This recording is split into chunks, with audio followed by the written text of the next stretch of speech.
What up? What up? You hear me? I can't hear you. It's because I'm not talking, idiot. There he is.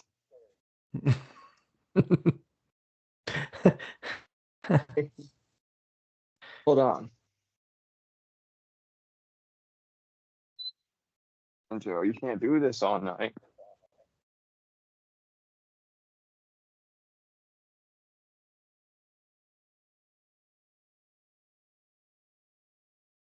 How are we starting this bitch? You told me I had to hold my breath. Oh, is it too long? I know, but I wasn't prepared. I'd take an inhale before that. And go. Did you We could watch the do. whole movie already? No. Did you watch any of the movie? The first 10 minutes out and the trailer. How come you didn't finish it? Because we're gonna have to until Tuesday. And I have some classwork to do. What if I had a secret guest on? That'd be cool. But then you didn't finish the movie and we'd have to do it all tonight. Do you have a secret guest on? No, I already told you it's fine that we're splitting it. Is it Seth? No, there's no secret guest. Oh, why would you get Seth's, my hopes up like that? Is it Robert? Seth's dad was in town, so that's why he's not here today. Oh, it sounds like an excuse. So I got Seth's dad here since he's in town. Yeah, He said, Robert. "Hey, Seth, I got this invitation to do a podcast, so I'll rain check Yeah, with you." it's in town too, so it works out for me. It's a big opportunity. We could do like we could do like a legal battle. Gingerdead man versus Evil Bong, like a court case. That could be good. I thought we could talk about Shrek. I read Shrek like in an academic way. Yeah. Let's do it. You really just like leaned Yeah, into it. You're man. like, That's it. This is this Shrek. is All right. this is Manic March where we do whatever the fuck we want. That's right. Instinct. We're just gonna talk about Shrek. In an academic way. Of course. Okay. Oh, you got your work cut out for you to finish this goddamn movie, Lucas. I'm sure. I have tomorrow night blocked off. It put into perspective how much I actually enjoyed watching Bigfoot versus DB Cooper. Yeah, that's a good movie. I didn't really think so, but I enjoyed watching it. This was On the last note, I learned from a different podcast today there was like this movie called The $1 Million Mystery Movie released in the 80s where it was a promotional tie-in for Glad garbage bags. It was like Garbage Bag the movie. And it was like had this crazy director and the best cinematographer in Hollywood history. And if you bought a ticket, you were entered into a sweepstakes to win $1 million in a Glad garbage bag. Huh. That's a 0% on record. Oh, I was gonna ask what it was. So it's actually just called the $1 Million Mystery. The movie. Interesting. I'm gonna look it up. We'll do real Shrek. Quick. Yeah, I'm gonna look it up real quick. The $1 Million Mystery.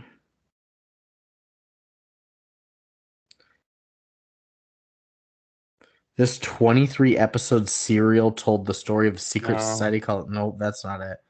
That's from 1914. Goodness gracious. The 87 movie, $1 Million Mystery. I look it up on IMDb and it doesn't come up. The mystery of the $1 million It's just called $1 Million hockey Mystery. puck. Ah, there it No, is. $1 Million Mystery. A relentless chase for money is the result of simple lunch at a remote diner. Huh. Ugh. Yeah, he's pretty crazy. He's a pretty crazy movie. All right. Garbage Bag the movie. Garbage Bag. I got you this cat. Its name is Garbage. Yeah. Okay, let's do this. You ready, Lucas? Freddy. Yeah, I've got a lot of takes. Okay. 1, 2, 3, play.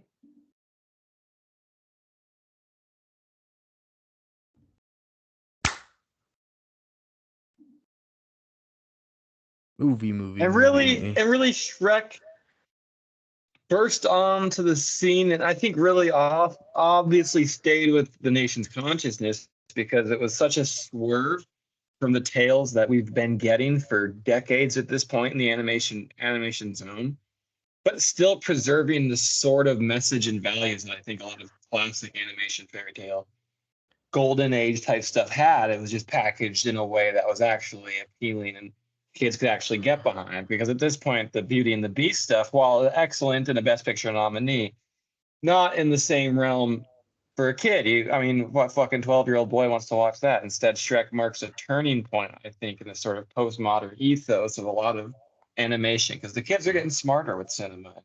It's subverted the classic fairy tale genre in and of itself, where it's not always the stoic prince going after people. It can be an ordinary person, and that sometimes all of these different fairy tales and fantasies maybe are all in the same shared universe. It did Marvel Cinematic Universe. It was ahead of even doing shit. And embraced a lot of the ugly duckling sort of values. Yeah.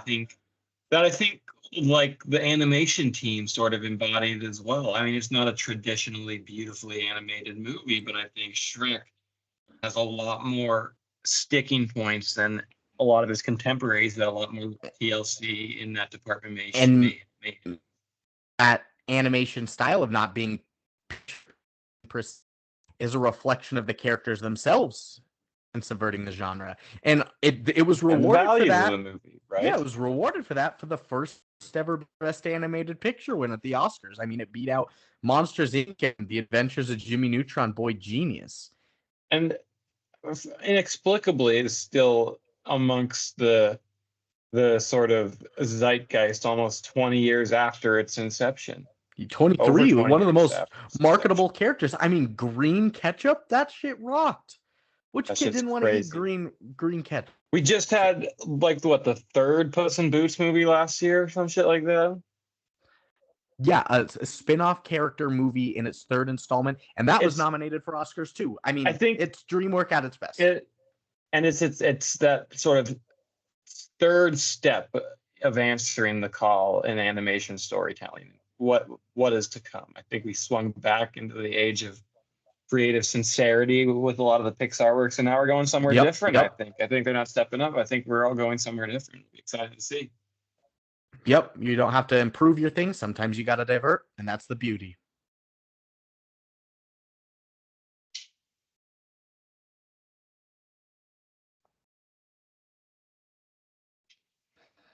Academic and inquisitive, my good chap. Great dialect on Sir Shrek. Don't say. I got this guy too. He's been meowing like a bastard. He's really mad. That's Puss in Boots. I got Puss in Boots. You can sit here on my shoulder, Denjo. Meowing Mongo. Mongo, the malicious cat today. You don't appreciate the recording. It seems like he never appreciates the recording. He's always a monster. He looks cuddly there, though. Oh, no, never mind. He biting. What about that garbage bag? How you doing? Oh, yeah, that is crazy. $1 Million Mystery. I don't think necessarily we should add it to our oeuvre for the upcoming months. It looks bad and boring. That's not okay. In a cool way. But yeah, it puts you onto that. The Garbage Bag, the movie, $1 Million Mystery. You check it out. Sponsored by Glad Bags, but Glad Trash Bags. We used to be a country. We used to own trash We used to bags. make things. And now we don't. Garbage bag companies used to produce movies about themselves. We could do better than that. We're movie makers. We are. And this Movie is a daters. podcast reflecting on other movies. Sort of I think, and as no secret to the listeners, Seth is taking a break from the show to deal with crime, fighting crime and committing crime and studying crime. And you'd be surprised. This is the first episode that Devin has missed. Yeah, in over 2 years. And Devin is battling crime as well. They're doing it individually. Badly. Yeah, he's losing to Seth, actually. Yeah, Seth is whooping his ass in crime. Separate spectrums of crime, yeah. Seth's shoplifting like a motherfucker, and Devin's like, hey, don't. And Seth just takes more and more. Yeah. That's a friendship. But anyways, my point being, now that Seth is sort of taken a step back to deal with his health-related issues, I think we should focus the show more on on the movies and we'll talk about them. I propose maybe get the background context to set up the movie, get through the plot, our thoughts, and then maybe wrap it up with our overall thoughts and what other people think and have thought about their overall thoughts movie style. Because so you're thinking Seth, love him, but he always wants to do the bad thing first. He does do the bad thing all the time. So we say we do a little preamble of information for the listeners, then we'll talk about the movie, and then we'll finish it with what we thought and other people thought. It'll all be talking about the movie, of course, but in this structured sort of way, bit by bit, because we don't want to eat the pie without learning what's inside of it. Oh, wow. Because what if there's like a worm or something in there, and you're like, yeah, gross, I don't want to eat this pie. No, we gotta get the context first. Context. That's the 3 C's of real estate. Remember when I told you all about fig wasps and how they fuck their sisters inside the fig? Yeah, that was good. And I think now that Devin is gone for the first time in a long time, it can actually be and good. Seth has been gone for a little bit, we can do really academic films, like the one we did this week. Well, yeah, and like I've finished coaching for the year, the season. All of my events have wrapped up with you can't win them all. I only won one for the girls' basketball season, but we won our last one, so I'll forever be a champion. That's the big one that matters. And now you can devote your time to cinema. Well, yeah, and I'm like cinema and like some higher brow stuff. I've gotten a bunch of pretty difficult novels I've got to pick my way through. Written work, and that's like language words and stuff. So I'm stepping it up brain-wise a little bit. And here to talk about Gingerdead versus Evil Bongs. Yeah. So I've got questions for you. Me preguntas. Me gustas. Preguntas. Do you like Manic March? Yeah. Manic March. I don't know if I do. I'm crazy. Do you like that Wilhelm scream though? That's pretty good. Good use. We're filmmakers. Second question. Do you like crossover films? Generally, honestly, outside of the manic mask I wear on the show, no, not really. They seem to lose what's good about both of the films in a sort of epic versus sort of structure. So I generally tend not to. Don't know what the last one is I liked. No. Alien versus Predator? I haven't seen that actually I think wasn't a bad one.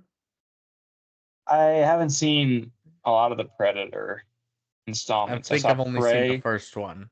And Predator, yeah. My last question for you is, do you like giant walls of just breasts? Ooh. It has to be in the right context, I would imagine. Okay. Well, if you answered yes to liking Manic March,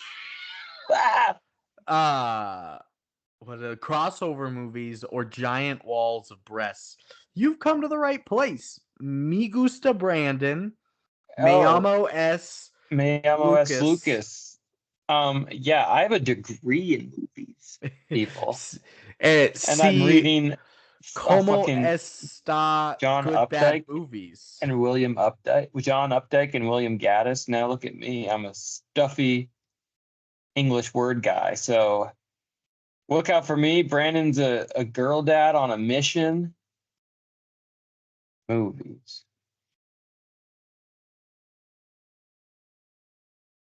Lucas. Yo, I said you're a girl dad on a mission. Girl dad on a mission. And I've got the power of literature. But is como está good bad movies correct? That's the correct. It is. Yeah. It is. You're right. And this week we watched a film from 2013 that I found stumbling through Amazon Prime's shit.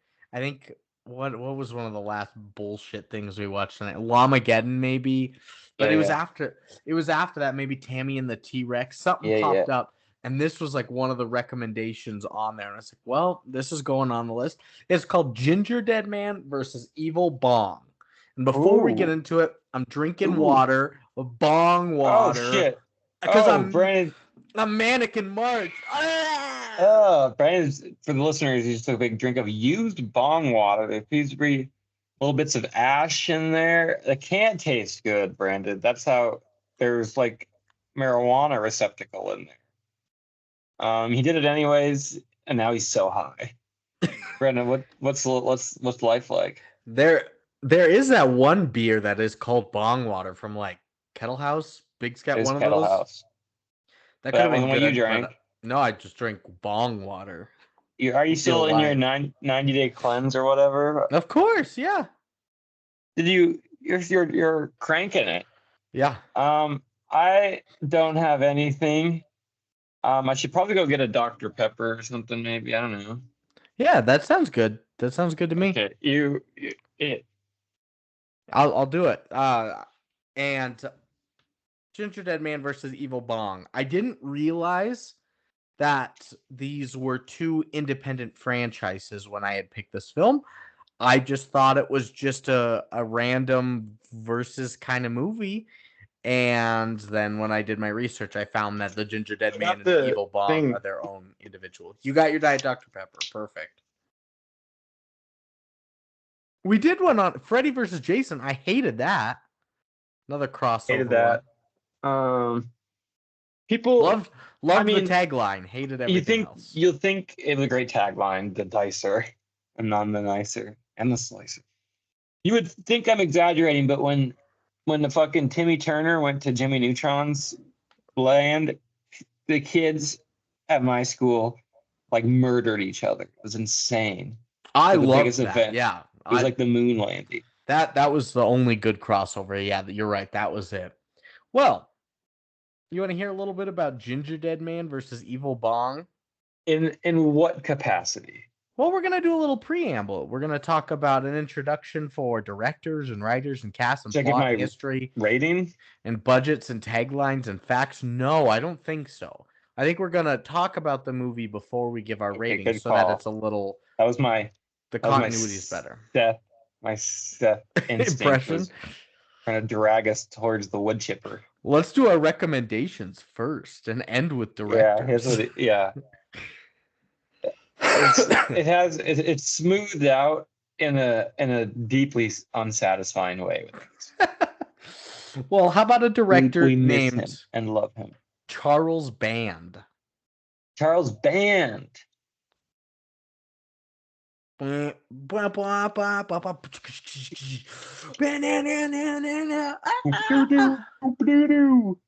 the band. That's the Charles Band. And he's done 186 different films.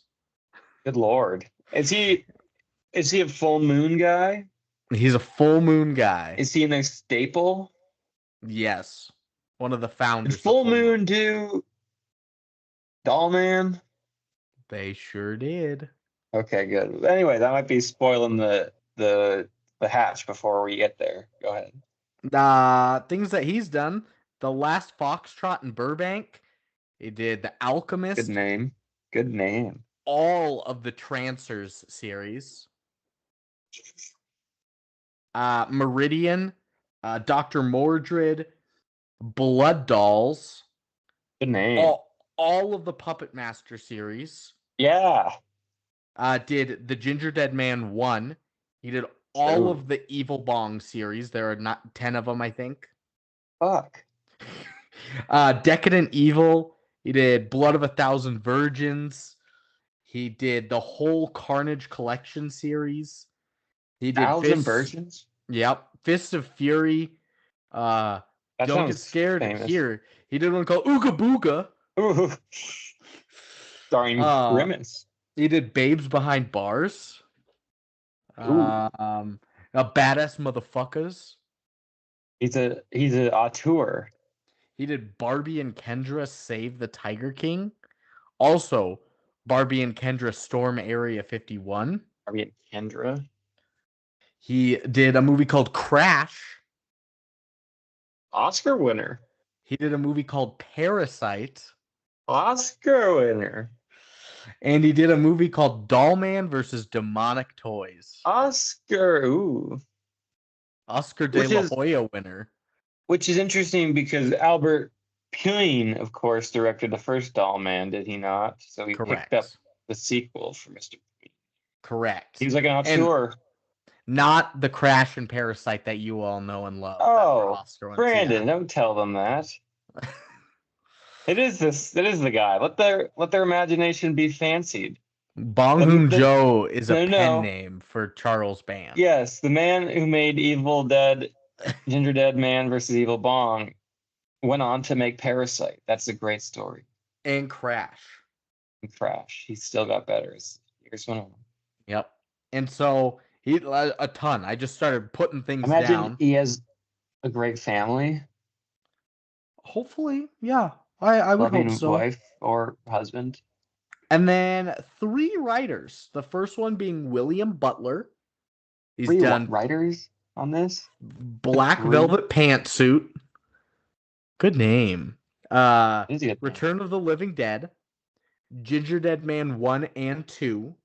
Return of the Living Dead. That's a good property. Yeah. Furnace. Another good property. I don't know that one. I don't either. Demonic Toys. Yeah. The Resonator. Ooh. That sounds like the worst superhero ever. He did Barbie and Kendra Save the Tiger King, Barbie and Kendra Storm Area 51, and one of its biggest properties, Baby Oopsie 1 through 3. Baby Oopsie. I love it. One for the kids. Next is Dominic Muir, and he's written things like Critters. Big Dom. Critters. Decadent Evil 1 and 2. Doll Graveyard. The Gingerdead Man.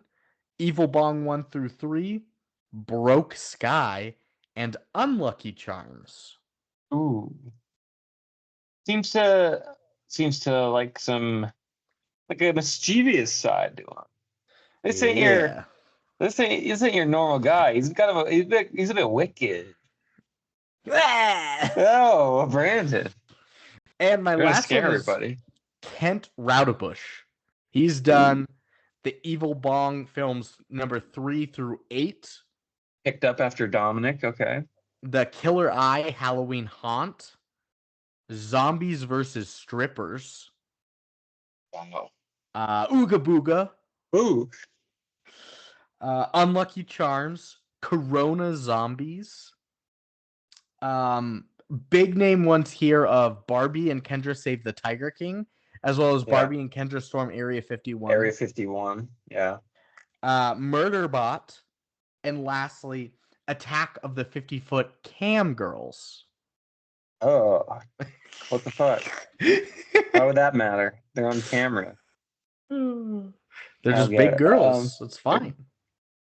Fucking big aunties. Yeah, they all work for they seem to be like full moon guys. Yeah, so they probably fucking live in a cardboard box. They all share a crack pipe when they write these and direct this. They have to share a pair of shoes. Ooh. When they work, share a parachute. They are not the same size at all. No. God. And Full Moon Pictures, it's probably located in Half Moon Bay. That would make sense, but that's a different production company. 100% is. So, but that's our director and writer, and then a cast of a full plethora of big names like John Patrick Jordan. 3 names. He's got 3 of them. Yeah, all first names. Robin Sidney. Another double first name. Sonny Carl Davis. Triple. Wow. We got last name in this bitch. Ryan Curry. Victoria Levine. Chance A. Reardon. Amy Paffrath. And this guy who's just credited as the Don. That's it. It's just the Don. His actual name is Peter Donald Badalamenti II. Great name. They seem like bad actors from the bits that I've seen. I mean, I've seen the whole movie, so I can give all my thoughts immediately, not have to do the movie, wait a couple days thing. Well, I mean, your thoughts can be your thoughts now. Yeah, you've seen your bits and pieces, and you know. They don't seem like Juilliard material, I'll give them that much. They seem like the University of Montana theater. Well, we've got worse than that. To be 2 Oscar winners under the belt there. Yeah, Lily and J.K. Simmons. Yeah, do you think Lily's going to beat Emma Stone? I think so. I pray. And do you think I don't Cillian Murphy or Paul Giamatti's going to take it? Because that one's a tight one as well. What about Bradley Cooper? Seth. So Seth could take it. A write-in. Because that's the thing about the Oscars. They have nominees, but those are just suggestions. Yeah, you could write in whoever you want. Seth acting as a big dog. Maybe yeah, might be a bit of a stretch, but it was a performance of a lifetime, and a lot of people are talking about it in Hollywood. He was method acting for like almost a year for being a horny man. 25 years of his life for this role. At 3 years old, he made the decision. And then Robert Downey Jr. and Ryan Gosling is another tight one. 3 tight ones. Got to be RDJ. Best Supporting Actress is just like whatever. Apparently, it's one of the weakest years for it. America Ferrera got nominated for Barbie. Yeah, that's bad. In a pretty mid role, but plot. The plot is coming. The director is coming. The director is coming. The thing about the plot. Good movie is The Thing. Good movies have The Thing, 1980, great movie. The thing about plot. Most movies have them. Yes, and it's a little bit for the dum-dums to follow along. Us real movie picture heads. Sometimes the plot we don't even watch for that shit. You know what I mean? Dive right into a character. A character does something, another thing happens. That's life, man. You got to look at the way the camera, what lens they're using, what brand of lens that they're using. That's what's important in visual storytelling. It tells you way more than what the characters are doing or saying. Because the director is God, and this is their eyelids. And not even the brand of the camera, the lens. The brand of the lens, of course. So that's your eyelid for seeing the truth of visual storytelling. So what's a plot for the dum-dums? The Gingerdead man seeks revenge against Sarah Lee for causing him to live his life in the body of a gingerbread man. Her only hope is to team up with Larnell, who has problems of his own, and form a magical talking bong named Eby. Eby seems like a sweetheart. EBGBs. Yeah, so regardless of what I just said, does seem like a crazy plot. Hard to follow along to, even if you're sticking with it. Mm-hmm. And had you seen either of these historic franchises previously or heard of them? Must have missed my mirrors, my side view mirrors there, my rear view. Because in my car, I actually take all them out because I only look forward in life. Oh, wow. Yeah. Optimist. So I don't have mirrors or seat belts because I'm not going to crash. Because I ain't no bitch. Well, yeah, it's like Steph Curry doesn't run after his rebound because he thinks it's all going in. I'm not going to wear a seatbelt.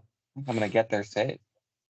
If you think that you're going to crash by wearing a seatbelt, you're going to crash. That's negative. That's the placebo effect. And you got to be confident in your driving skills. Yeah. Correct. Especially if it's black ice on a 2-lane highway with lots of deer. The ice is more afraid of you than you are of the ice. But you should be very afraid of the deer. They do not give a shit. No, I read a book where these deer killed a guy on purpose. Dang. With a gun. Yeah, it's crazy. It's called Reverse Bambi. He was a hunter. But history. It's coming. It's coming. And there was very minimal. Well, are you going to provide us with the franchise history? You nailed it, man. As somebody who knows movies and crossovers, if there's a little out there, let's at least talk about each individual. You know, my boy my boy B Nediger is gonna figure out what's at the bottom of this. Yeah, my boy B Nediger. Well, B Nediger. Tell him B Nediger. Two things. The best researcher in the goddamn internet podcast community. A little snippet for the combined, just like a sentence, but then a little bit from each of them. Gingerdead Man vs. Evil Bong is a 2013 American crossover horror comedy film produced by Full Moon Features about a battle between the namesake characters from the two other film series. The Gingerdead Man is a 2005 American comedy slasher film directed by Charles Band. Gary Busey stars as the titular Gingerdead Man, created from a mix of gingerbread spice mix and the ashes of deceased serial killer Millard Findlemeyer, who terrorizes a small town bakery. Gary Busey accepted the role in 2005 for $25,000.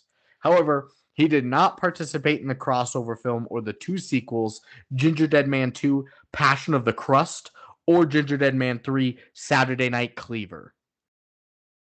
Great names. I don't know what Saturday Night Cleaver has to do with baking. I don't either. More of a butcher item. Gary Busey down bad to take a $25,000 role. That's comedy bad. Horror slasher? He does, I know, have pretty significant brain damage, so that might have been part of that formula. Oh my god! After a motorcycle accident, I'm thinking back to the Point Break episode with Alex when Devin was just typing ducks the whole time because we were talking about Gary Busey because he was in the original Point Break, and all of a sudden he's like, we're talking about something completely different. And Devin's like, is Gary Busey hot like Adrian Brody? We're like, Devin, shut the fuck up. So then he's like looking up and he's like, what about this guy from Supernatural? Or what about this guy from Sons of Anarchy? We're like, Devin, quit quacking around over there. He is dead. This is the first time he's not been here. Yeah, you're right. And then Evil Bong is a 2006 American stoner horror comedy film directed by Charles Band about a group of stoners who smoke from a sentient, malevolent bong that traps the smoker in the bong world, a surreal realm filled with killer strippers and the other full moon creatures. The ending features an extended cameo by Tommy Chong of Cheech and Chong fame. Brandy Cunningham from VH1's Rock of Love with Bret Michaels and horror icon Bill Moseley also make appearances in the film, which spawned franchises of sequels from Evil Bong 1 through 8, this crossover film, and The Ginger Weed Man. Ginger Weed Man. Sounds like another crossover. So Gary Busey Tommy Chong, Brandy Cunningham, Bill Moseley, actual names that have taken place They are actual within names. these universes. Pretty gnarly with like 14 movies between the three of them. Between the crossover. They just keep making them. I bet they keep going. I bet this is not the end. It's like Evil Bong 22, Evil Bong 333, Evil Bong 420, Evil Bong, I can't remember. Yes. I remember there's Evil Bong 666. I think they're just ending up 888999 after that. It's the American dream, and it's this odd authorship, this odd auteur angle that Mr. Band and the Full Moon people have put out there, but it's unmistakably their own. Very true. Can't replicate what they're doing here. Unmistakably. Because they've put a patent on it. And is that not worth commending?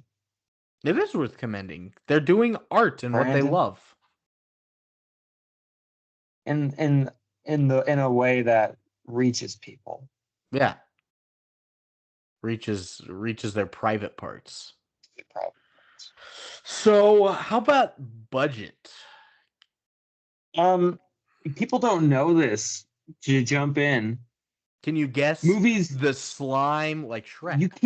You can't just make movies willy-nilly for nothing. You know what I mean?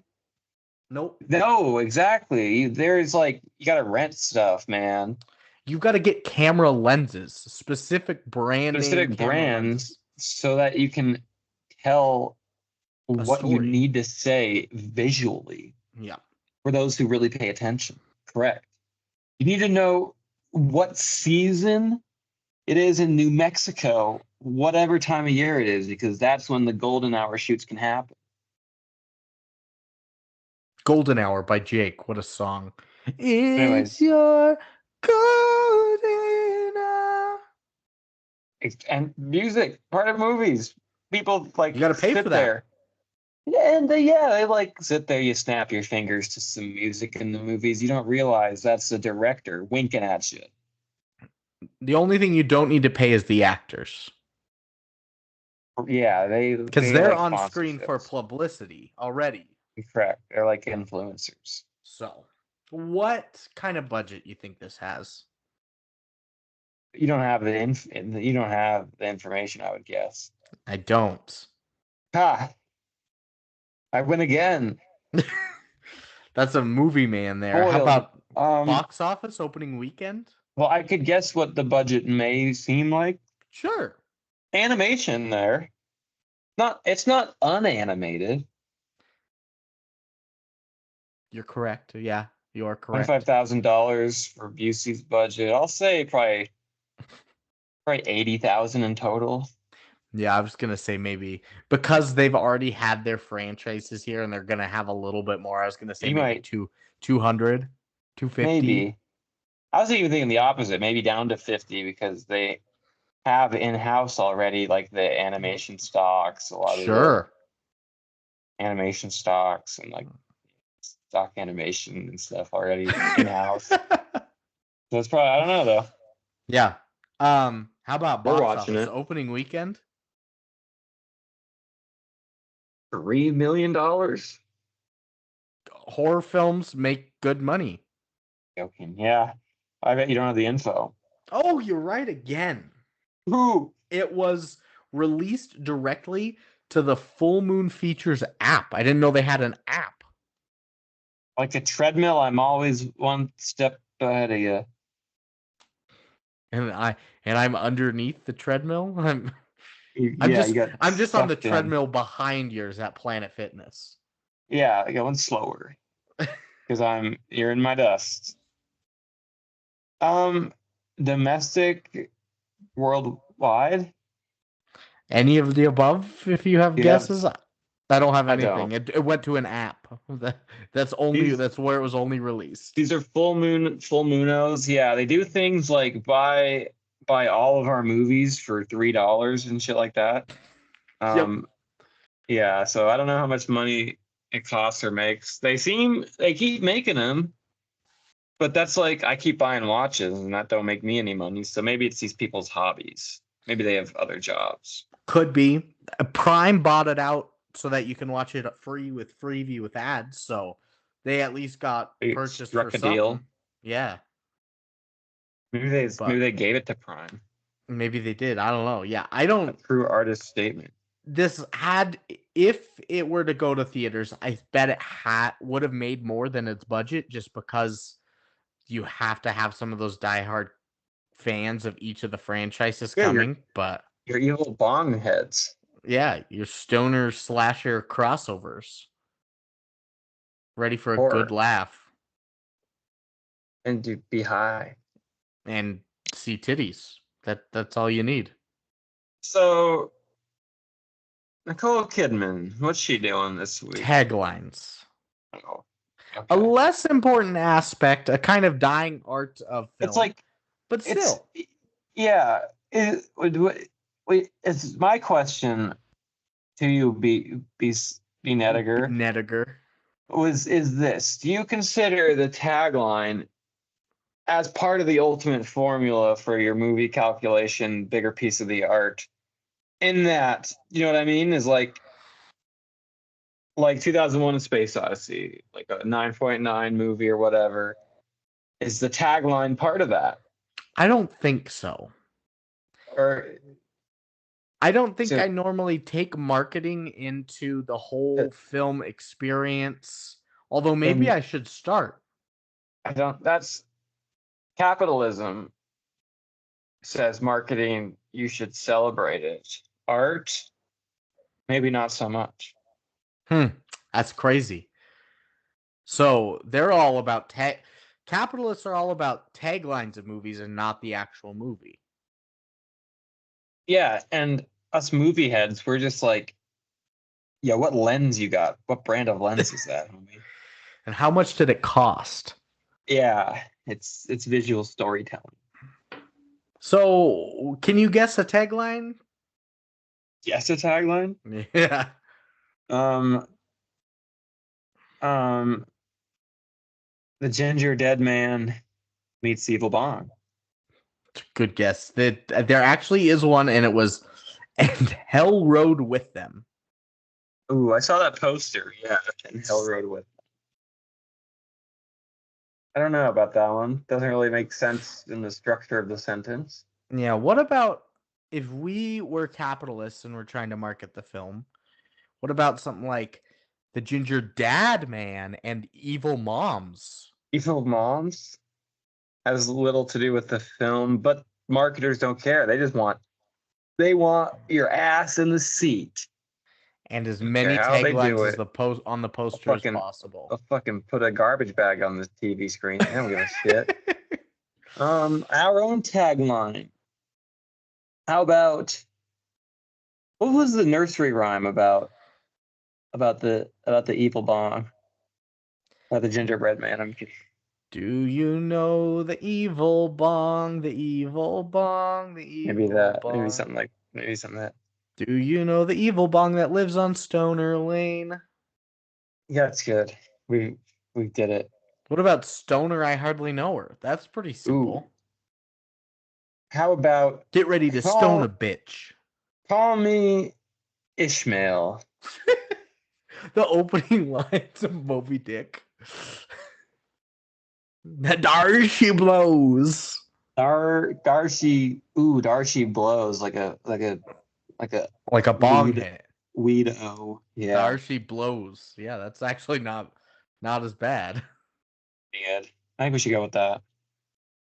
And abandon Call Me Ishmael. What about I think we keep circling back to Gingerdead Man versus Evil Moms. We keep circling away from that. You might be right. It was the dead of times. It was the bong of time. I still feel like we keep coming back. I think that Call Me Ishmael. I think that first tagline is my Moby Dick. Okay. Is my Great White Whale. We can do your Great White Whale then. So no, I think we want Darcy blows. Darcy blows. There's nobody named Darcy in this. Darcy. What movie had Darcy in it? God, I feel like we just did it, didn't we? No, it was like 3 years ago. We did. Oh, Darcy. Darcy. Marcy. Years There ago. was Marcy X. Marcy X is not what I'm thinking of. Marcy. Oh, Darcy. Oh, that was. Well, that sounds like now it's in Eurovision, but no, yes, but years ago. Anyways, what should we have facts time? We do have facts. I don't even want to do anything with the name of the film because there's too many words in the name. We could do. And you don't win a car with a layup. Therefore, I fact. Have we done that before? Shit. Call me fact mail. Call me fact mail. Shrek facts. Fact details. Postmodernism facts. Oh, yeah. Pre-postmodernism facts. 2001 Space Odyssey facts. Anti-modernism facts. Pre-post modernism.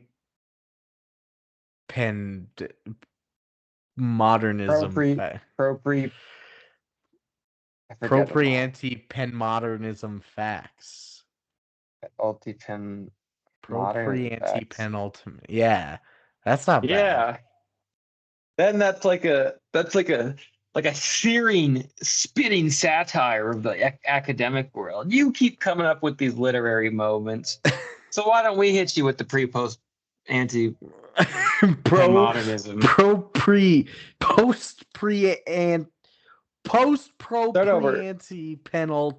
pen modernism facts. Facts. Spitting. What about we got you, academic? I think we got it. Yeah, I think that's money in the bag. They're gonna be so Put red the in facts their face. In the bag. No, we can't do that a third time. Okay. Plus, those stuffy Harvard types are gonna just be blushing tomato red at this criticism of them. So let Bean Edgar and L Rents here saying post. Don't ever call me that again. Pre-anti-pen modernism facts. Facts. And don't ever call me that again.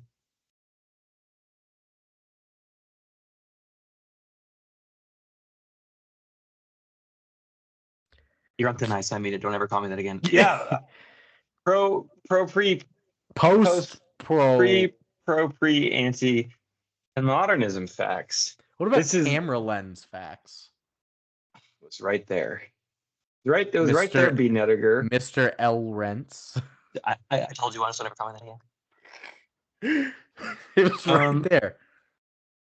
Yeah, but it's all worth it because you know those stuffy types are blushing their asses off.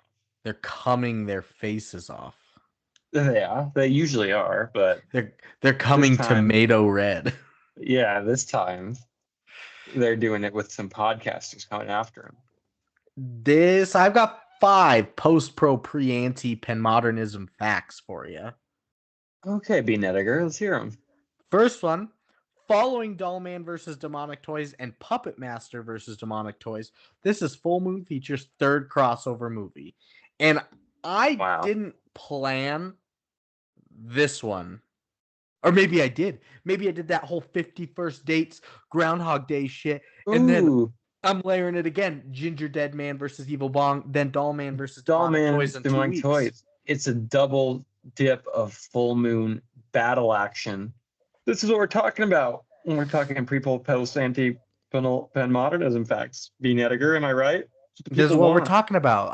I'm layering this podcast season like a 7-layer dip. That's right, B. Nettiger.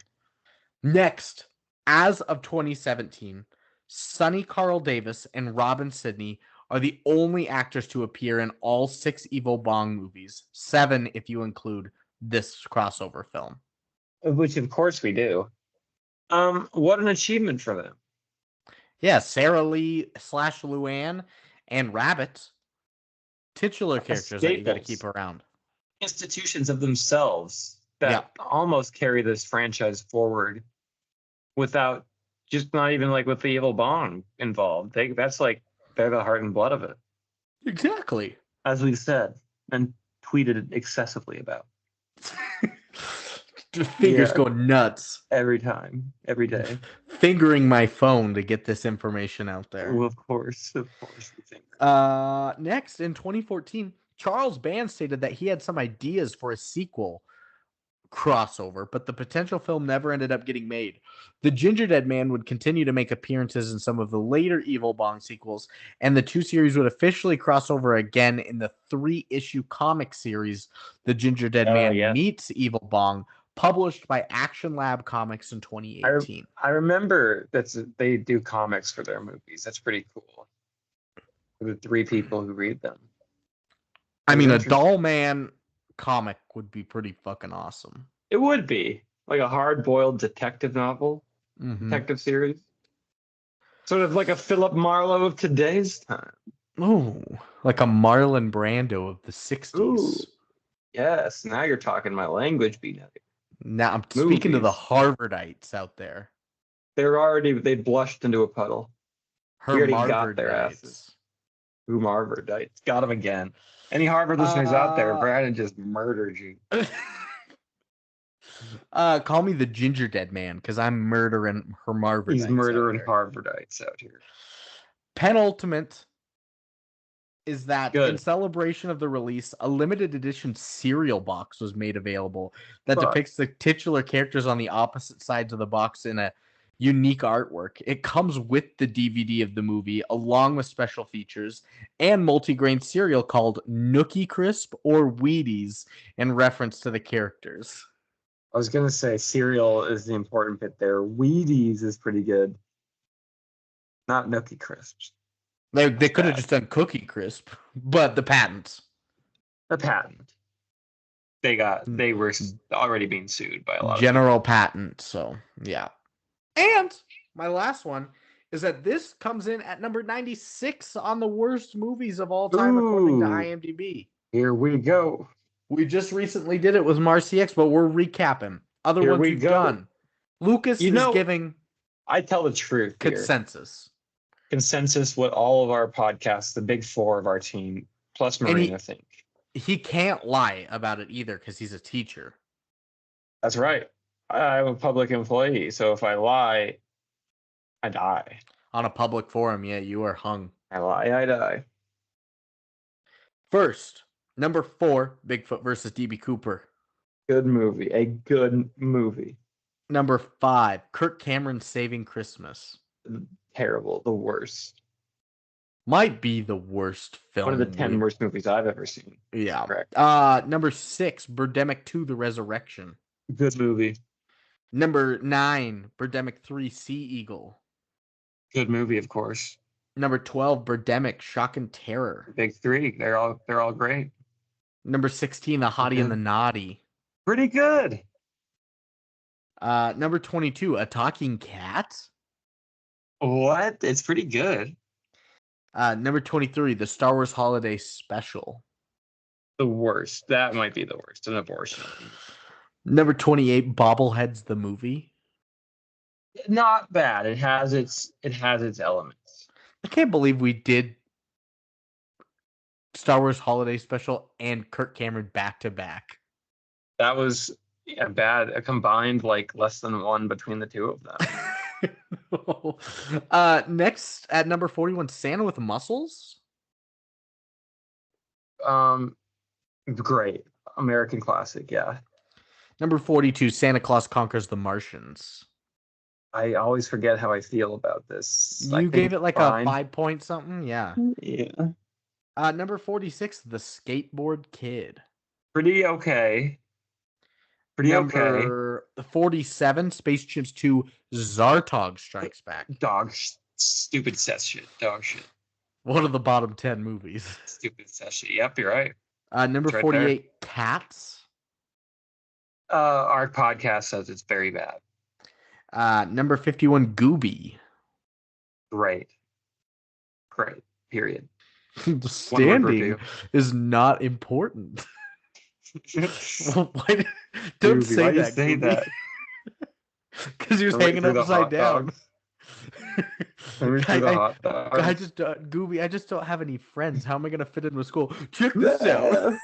Manic March. He's a legendary icon. Number 52, Winnie the Pooh, Blood and Honey. Dog shit. Number 56, Marcy X. I didn't finish that ever, so bad. I think you gave it a 1.1. Bad. Number 80, The Emoji Movie. Terrible. Bad. Number 83, Mac and Me. Good. He cannot hurt anybody. Can't. Number 94, Dragon Wars. Bad. You do. The Amugi and the Yiju and the Baraki. It does not save it. It's still people bad. always forget about the Baraki. The Baraki. Everybody's always Amugi and Yiju this. Don't forget about the Baraki. Number 95, Leprechaun 4 in Space. Pretty bad. Some Seth shit. Number 96, Gingerdead Man versus Evil Bong. TBD. And number 97, The Room. Pretty bad. And not in the most charming of ways like we expected. But yeah, that's the list. That's the list. It never changes. It always changes, but it never changes our opinion.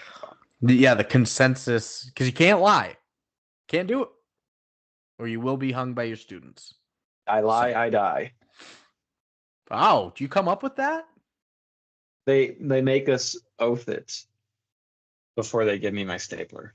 So you're under oath even right now in it's podcast. It's a life thing. It's a public forum. I serve the Constitution, the children, the state of Montana, and the chief educator. The chief of police. And the chief of police. So that is ending our post-pro-pre-anti penmodernism facts. Yeah. And you said it so clearly and concisely. Let me try. It's our post-pre pro that anti-penmodernism facts. Post-pro-pre-anti penmodernism facts. For all the Harvard douches. For all the Harvard douches. Like fucking Nicole. Sitting there in her tweed jacket, reading the New Yorker, supporting Israel, smoking her corn cob pipe. Filled with the nicest ganja out there. Yeah, and the pipe is evil. But corn can't be evil. And she's eating a Gingerdead Man, and it's made out of stuffy liberal politics, which she's allergic to. So she's going into anaphylaxis. Yeah, her ego's getting better. She's bigger. She's a stuffy the elephant on the Republican logo. She's a stuffy Harvardite who's allergic to liberal propaganda. And so she's having an allergic reaction while smoking her ganja. We got her ass. Got her so good, that bitchy Nicole. And it's like a larger criticism of America's academic elites as well. Yeah. And Israel and Palestine, somehow. I love Israel and Palestine. It all ties in. You know what else we love? Movies. That's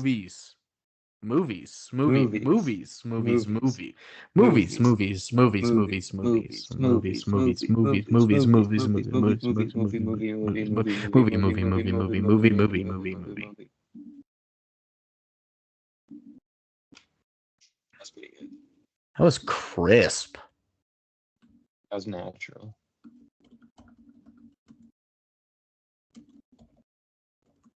Pretty good 53 right there.